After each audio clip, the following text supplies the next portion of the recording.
अस्सलाम वालेकुम students.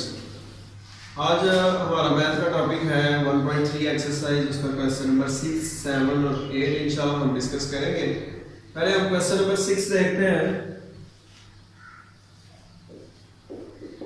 Question number 6 में दो वैल्यूज दी हुई है ए और बी की। ए की वैल्यू दी हुई है 1 -2 3 4 और बी मैट्रिक्स की वैल्यू दी हुई है 0 7 -3 8 0 7 -3 और 8। इसके दो पार्ट हैं, पार्ट 1 और पार्ट 2। ठीक है, पार्ट 1 आप लोग खुद सॉल्व कीजिएगा, पार्ट 2 जो है वो मैं आपको सॉल्व कर देता हूँ। Part 2 same as part 1। ठीक है, पार्ट 2 क्या दिया हुआ है 2a transpose minus 3b transpose. Solution 2a transpose.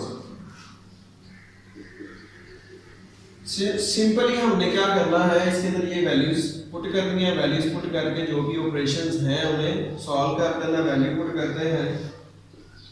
सबसे पहले क्या लिखा हुआ है 2 आ गया। उसके बाद क्या लिखा हुआ है a, तो a की वैल्यू आ गई। a के ऊपर क्या ट्रांसपोज आ गया। आगे -3 है, -3 लिख लिया। उसके बाद b है, b की वैल्यू आ गई। उसके ऊपर ट्रांसपोज है तो इस वैल्यू के ऊपर भी ट्रांसपोज आ गया। अगर इधर पार्ट 1 में जैसे इधर ट्रांसपोज नहीं है तो हम भी ट्रांसपोज नहीं लेंगे, ना ही लिखेंगे। इस क्वेश्चन में ट्रांसपोज है तो ऑब्वियसली हमें ट्रांसपोज लेना पड़ेगा। a की वैल्यू 1 -2 3 4, b की वैल्यू 0 7 -3 8 2। अब आपको पता है पहले पावर सॉल्व होती है। पावर की प्रायोरिटी जो है वो ट्रांसपोज की प्रायोरिटी जो है वो मल्टीप्लिकेशन से ज्यादा है, तो हम पहले जो है वो ट्रांसपोज लेते हैं। रो को कॉलम में चेंज कर दिया, दूसरी रो को दूसरे कॉलम में चेंज कर दिया। -3, हाँ, फर्स्ट रो को फर्स्ट कॉलम में चेंज कर दिया, सेकंड रो को सेकंड कॉलम में चेंज कर दिया। ठीक है, अब हम क्या करते हैं, अब डिमास रूल के तहत जो है वो मल्टीप्लिकेशन की प्रायोरिटी ज्यादा है। इट्स मीन ये 2 भी अंदर मल्टीप्लाई होगा और 3 भी अंदर मल्टीप्लाई होगा। मल्टीप्लाई करते हैं, 2 multiply by 1, 2 multiply by 3, 2 multiply by -2, 2 multiply by 4, minus 3 multiply by 0, 3 multiply by -3, 3 multiply by 7, 3 multiply by 8। सही, मल्टीप्लिकेशन आपने पीछे सीखी, किसी भी जो है वो नंबर को मैट्रिसेस से मल्टीप्लाई करना तो उसकी सारी एंट्री से मल्टीप्लाई कर दिया जाए। ये मल्टीप्लाई कर दिया। इसके बाद हम इसे थोड़ा सा सिंपलीफाई कर लेते हैं। सिंपलीफिकेशन में 2 1s are 2, 2 3s are 6, 2 2s are 4 and -4, 2 4s are 8 minus 3 zeros are 0, 3 3s are 9 और ये -9। इसके बाद 3 7s are 21, 3 8s are 24।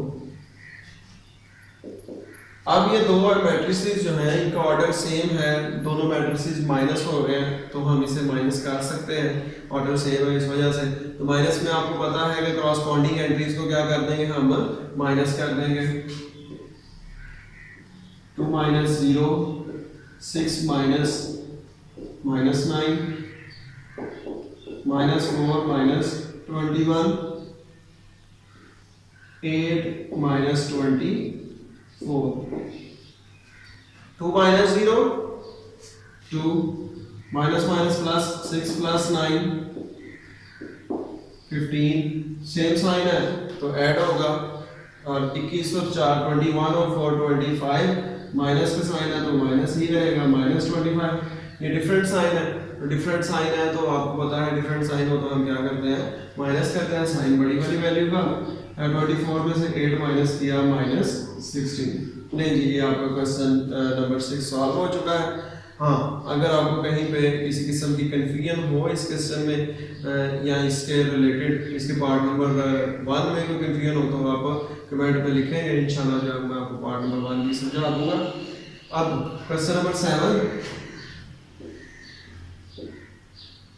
Question number 7 आपके पास क्या है, 2 into 2 4 - 3a, 2 4 - 3a, इसके बाद +3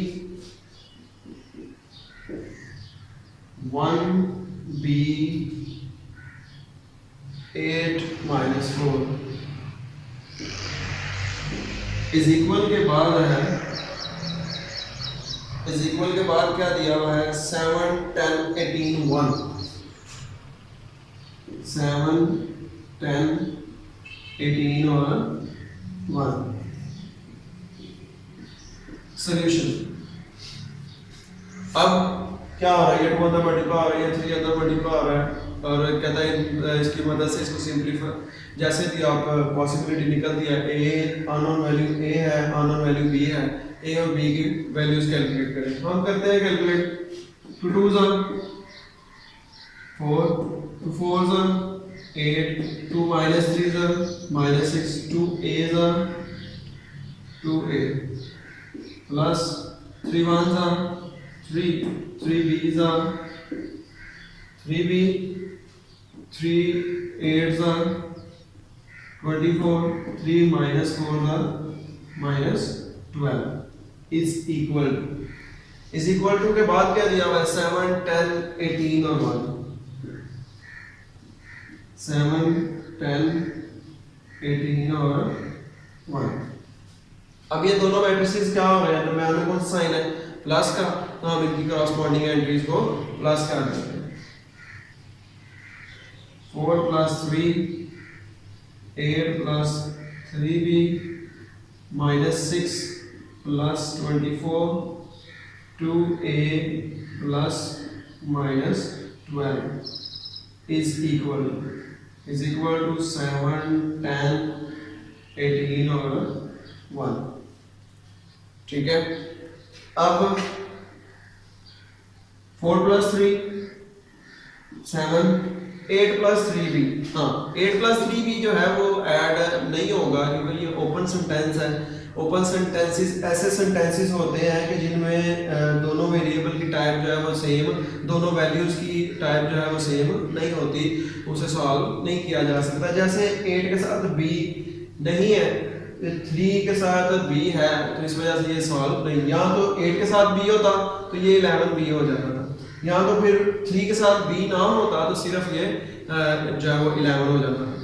ठीक है, अब 8 + 3b डिफरेंट साइन है, माइनस करेंगे, 24 में से 6 माइनस करें तो 18 आ जाता है। अब प्लस माइनस क्या आ गया, -2a - 12 इज इक्वल टू 7 10 18 और 1। ठीक है, अब हम क्या करेंगे, अब हमें नजर आ रहा है कि ये दो जैसे हमने 1.1 का क्वेश्चन नंबर 3 सॉल्व किया था कि दो मैट्रिसेस के दरमियान अगर इक्वल आ जाता तो इसका मतलब है क्रॉसपॉन्डिंग एंट्रीज क्या हैं, इक्वल हैं।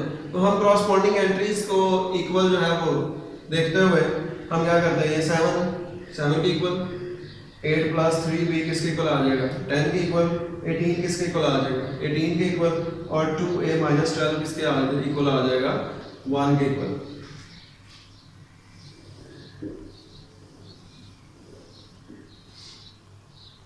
We know that हम ये जानते हैं कि हम इसकी क्रॉसपॉन्डिंग एंट्रीज को इक्वल कर सकते हैं, इक्वल कर देते हैं। 8 plus 3b is equal to 10 और दूसरी entry 2a minus 12 is equal to 1 2a minus 12 is equal to 1। हाँ, अगर आप ये शो करना चाहते हैं 7 7 के इक्वल है 18 18 के इक्वल है तो आप शो कर सकते हैं, लेकिन हमारा कंसर्न, हमारा टोटल फोकस जो है वो सिर्फ a और b की तरफ है, तो हम सिर्फ a और b को ही देखेंगे। a फोर्थ एंट्री थी, b वाली जो है वो सेकंड एंट्री थी, इसलिए हमने उनको फोर्थ को फोर्थ के इक्वल कर दिया, सेकंड को सेकंड के इक्वल कर दिया। अब ये प्लस 8 है, उस तरफ जाके क्या हो जाएगा -8, 10 में से 8 माइनस करें 2 आता है। ये 3 और b के दरमियान कोई साइन नहीं है, इसलिए मल्टीप्लाई का साइन है, ये 3 इधर मल्टीप्लाई हो रहा है तो उस तरफ जाके डिवाइड हो जाएगा। b इज इक्वल टू 2/3, ठीक है।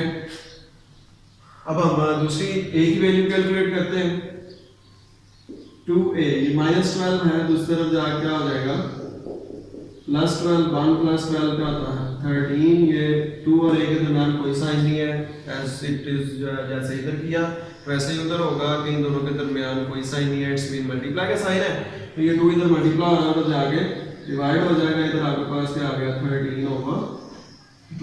दोनों की वैल्यूज आपके पास आ चुकी हुई है, so a is equal to 13/2 and b is equal to 2/3, ठीक है।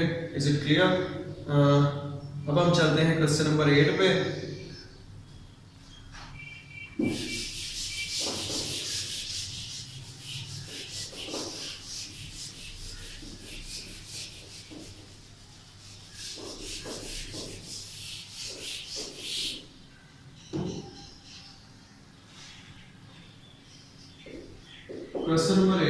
क्वेश्चन नंबर 8 में भी जो है वो दो मैट्रिसेस की वैल्यूज दी हुई हैं, मैट्रिसेस A की और मैट्रिसेस B की। मैट्रिसेस A की वैल्यू दी हुई है 1 2 0 1 और मैट्रिसेस B की वैल्यू दी हुई है 1 1 2 0।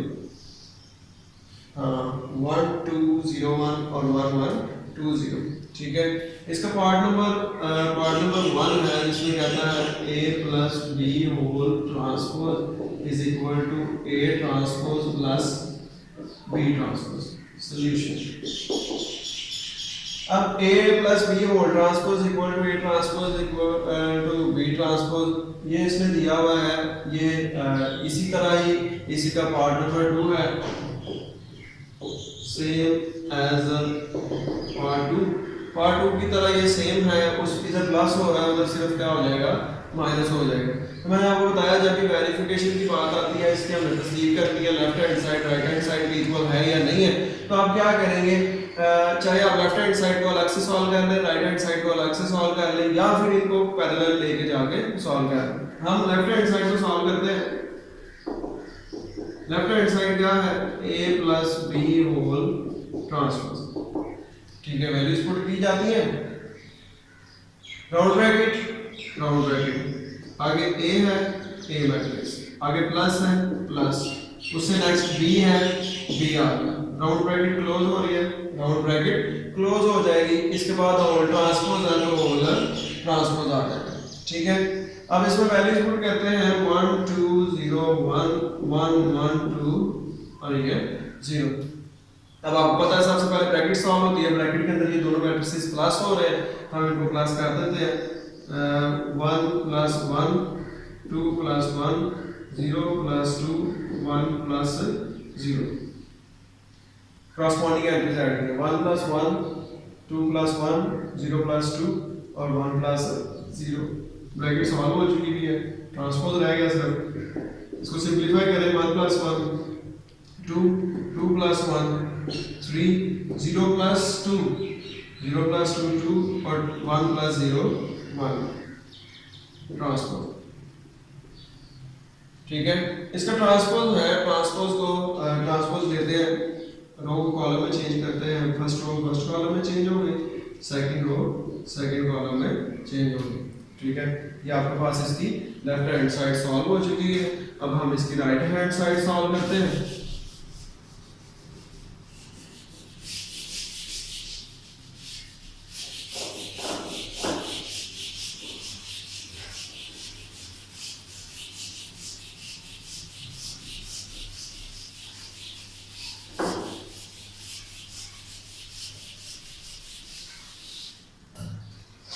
हाँ जी, राइट हैंड साइड है,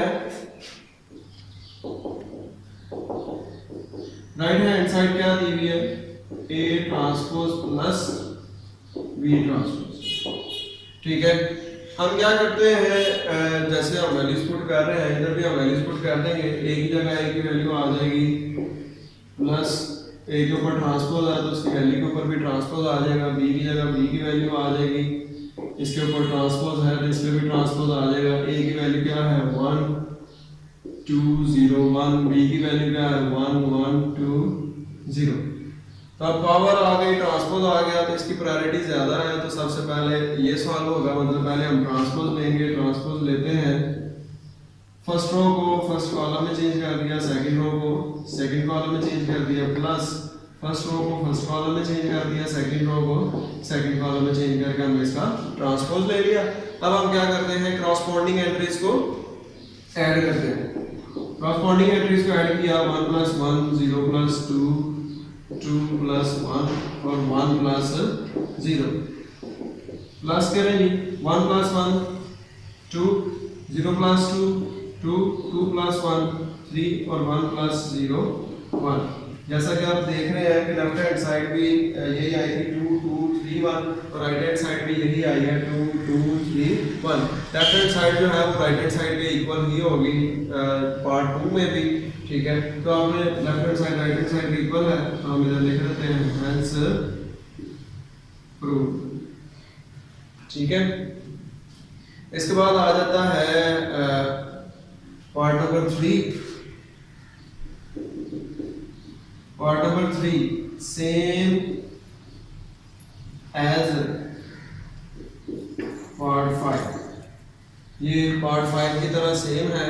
पार्ट नंबर 3 में वो क्या कह रहा है कि आप क्या करें, a + a transpose is symmetric. हाँ जी, ये हमने चेक करना है कि a + a ट्रांसपोज सिमेट्रिक है या नहीं है। जब टाइप्स ऑफ मैट्रिसेस की बात हो रही थी उसमें मैंने आप लोगों को बड़ी डिटेल में सिमेट्रिक के बारे में बताया था। ऐसे मैट्रिसेस जिनका ट्रांसपोज लेने से उन पे कोई चेंज ना आए, उनकी वैल्यूज में उनके मैट्रिसेस एज इट इज वापस आ जाए, तो उसे क्या कहते हैं, सिमेट्रिक मैट्रिक्स कहा जाता है। तो हम भी इसे सॉल्व करते हैं। पहले तो ये चीज़ सॉल्व होगी, फिर बाद में सिमेट्रिक चेक होगा। इसका मतलब ये क्वेश्चन में 2 पार्ट है। ये तो एज इट इज जैसे है इसे सॉल्व करेंगे, तो सिमेट्रिक लेने के लिए हमें क्या करना पड़ेगा, उसका ट्रांसपोज लेना पड़ेगा ताकि हम बता सकें कि वो जो है वो सिमेट्रिक है या नहीं है। अगर तो सेम रहा तो सिमेट्रिक, अगर सेम नहीं रहेगा तो वो फिर देख लेंगे कि वो सिमेट्रिक नहीं होगा। ए है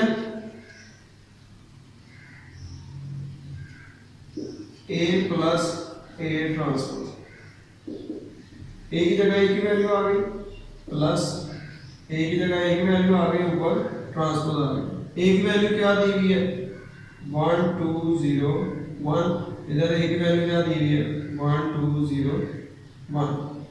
अब जो है वो ट्रांसपोज है तो ऑब्वियसली ट्रांसपोज सॉल्व होगा। पहले हम ट्रांसपोज सॉल्व करते हैं, पहले मैट्रिसेस पे ट्रांसपोज नहीं आई है, इसे लिखा जाएगा 1 2 0 1 प्लस इस मैट्रिसेस पे ट्रांसपोज है, हम ट्रांसपोज ले लेते हैं, रो को कॉलम में चेंज कर लेते हैं। 1 2 रो है, इसको कॉलम में लिख देंगे 1 2, दूसरी रो 0 1 है, उसको कॉलम में लिख देंगे, क्या आ जाएगा 0 1। corresponding एंट्रीज को ऐड करें 1 + 1 2 + 0 0 + 2 1 + 1। ले जी, ये आपके पास 1 + 1 क्या आ गया 2 0 2 + 0 क्या आ गया 2 0 + 2 क्या आ गया 2 1 + 1 क्या आ गया 2। ठीक है, इसका मतलब है आपके पास a + a ट्रांसपोज जो है वो किसके इक्वल आ गया 2 2 2 और 2 के। ठीक है, अब आपने इसको चेक करना है कि ये सिमेट्रिक है या नहीं है। तो हम क्या करेंगे, इसके सिमेट्रिक के लिए ऑब्वियसली आपने पढ़ा हुआ है कि ट्रांसपोज लेना पड़ता है। इधर लिखते हैं बाय टेकिंग ट्रांसपोज, ट्रांसपोज लिया ए प्लस ए ट्रांसपोज का whole transpose is equal to rows को कॉलम में चेंज किया, दूसरी रो को दूसरे कॉलम में चेंज किया, इसका ट्रांसपोज लिया। इधर से ट्रांसपोज सिंप्लीफाई हो सकता है, सिंप्लीफाई कर लेते हैं। ए प्लस ए ट्रांसपोज का whole transpose is equal to to row को कॉलम में चेंज किया तो इस पर कोई फर्क नहीं पड़ा, जिसे हम वैसे भी लिख सकते हैं ए प्लस ए ट्रांसपोज का whole transpose is equal to A plus A transpose. Hence proved. क्या प्रूव हो चुका है? क्या प्रूव हो गया है कि A plus A transpose is symmetric. A plus A transpose जो है वो सिमेट्रिक है। हाँ, इसी तरह ही जो है वो आप लोगों के पास आ जाता है इसका पार्ट नंबर 4 और 6 सेम है।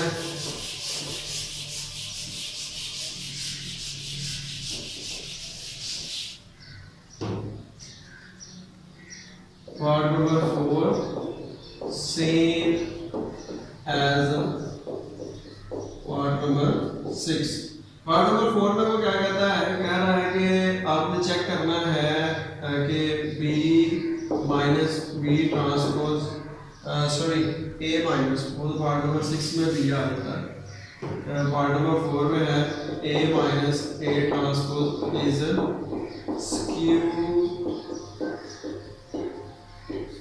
Skew symmetric. Solution A minus A transpose है वो स्क्यू सिमेट्रिक है। ठीक है, स्क्यू सिमेट्रिक आपको पता है ऐसा मैट्रिक्स जिसका ट्रांसपोज लेने से उसके ऊपर सिर्फ उसका नेगेटिव का चेंज आए, मतलब नेगेटिव मैट्रिक्स आए तो उस ट्रांसपोज लेने से उसका नेगेटिव मैट्रिक्स आ रहे उसे स्क्यू सिमेट्रिक मैट्रिक्स कहते हैं। अब हम जो है वो इसे सॉल्व करेंगे, जो मैट्रिक्स आएगा उसका ट्रांसपोज लेके चेक करेंगे कि वो स्क्यू सिमेट्रिक है या नहीं। A minus A transpose values put करें, ए की जगह ए की वैल्यू आ गई 1 2 0 1 माइनस ए ट्रांसपोज की जगह ए ट्रांसपोज की वैल्यू तो ए की वैल्यू आ गई 1 2 0 1 और इसके ऊपर क्या आ गया? ट्रांसपोज आ गया। हम ट्रांसपोज सॉल्व करते हैं 1 2 0 1, रोज को कॉलम में चेंज किया 1 2 0 और ये 1, फर्स्ट रो को फर्स्ट कॉलम में चेंज कर दिया, सेकंड रो को सेकंड कॉलम में चेंज किया। अब करस्पॉन्डिंग एंट्रीज को माइनस कर देते हैं। 1 माइनस 1 2 माइनस 0 0 माइनस 2 1 माइनस 1 करें जी माइनस, ये आपके पास क्या आ गया? माइनस आ करके आपके पास आ गया 1 माइनस 1 0 2 माइनस 0 2 आ गया, 0 माइनस 2 क्या आ गया? माइनस 2 और 1 माइनस 1 आपके पास क्या आ गया? 0 आ गया। सो इसका मतलब है कि a माइनस a ट्रांसपोज जो है वो किसके इक्वल आ गया आपके पास? 0 2 माइनस 2 और ये 0। ठीक है, अब हम क्या करते हैं फिर इसको चेक कर लेते हैं ये सिमेट्रिक है या नहीं है।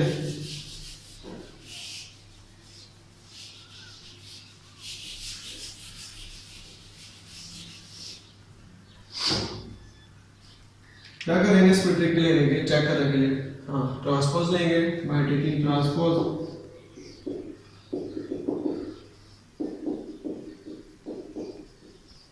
ट्रांसपोज लिया, दोनों साइड पे ट्रांसपोज ले लेंगे। इधर क्या है? ए माइनस ए ट्रांसपोज, इसका भी होल ट्रांसपोज आ जाएगा, मैट्रिक्स का भी होल ट्रांसपोज आ जाएगा 0 2 माइनस 2 0, इसका भी ट्रांसपोज आ गया।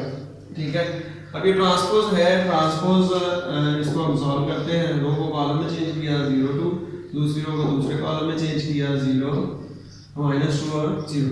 अगर आप देख रहे हैं इसमें और इसमें सिर्फ किसका चेंज है? माइनस का चेंज है, मतलब अगर हम माइनस कॉमन लें तो वो चेंज खत्म हो जाता है। माइनस कॉमन लिया, 0 न्यूट्रल है, कोई फर्क नहीं पड़ेगा। हाँ, ये माइनस है तो वो प्लस में चेंज हो जाएगी, ये प्लस है माइनस में चेंज हो जाएगी, 0 न्यूट्रल है, इसका कोई फर्क नहीं पड़ेगा। ठीक है, अगर आप देखें तो ये दोनों एक दूसरे के नेगेटिव ऑफ मैट्रिक्स है। तो ऐसा मैट्रिक्स जो उसका नेगेटिव ऑफ मैट्रिक्स हो तो इसका मतलब ट्रांसपोज लेने से आए तो उसका मतलब वो स्क्यू सिमेट्रिक होता है। तो इससे आपको पता चल गया कि a माइनस a ट्रांसपोज का होल ट्रांसपोज जो है वो किसके इक्वल आ गया? Minus into a minus a transpose. ठीक है, अब आप इसे लिख सकते हैं हेंस प्रूव्ड। क्या आपने प्रूव कर लिया? a minus a transpose is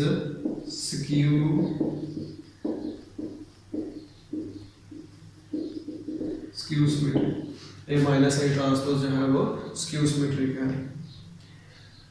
okay students, इसका पार्ट नंबर जो 6 है वो भी ऐसे ही होना है जैसा कि आपको